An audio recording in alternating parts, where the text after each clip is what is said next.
How to give copyright credit to music on YouTube. The first thing you want to do is check the music license. Before uploading your video, confirm how the music is licensed. There's these different types: YouTube audio music, Creative Commons, paid licensed, and copyrighted commercial music. This usually cannot be used freely.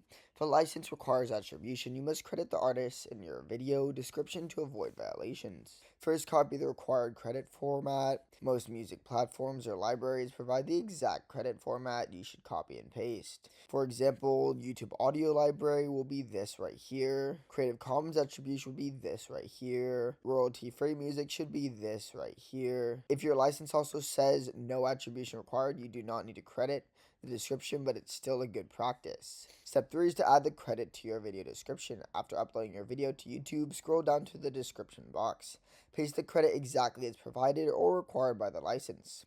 Place it at the bottom of your description or wherever it's visible and easy to reference. You can also include extra info for transparency. This is recommended, but it's still optional. You can also say statements like, "I do not own the rights to the music. All credits goes to the original artist." The last thing to do is to double check before publishing. Before hitting publish, confirm that the credit format matches the license terms. If unsure, revisit the music provider's licensing page. If this video helped you, make sure to subscribe, but for now, goodbye.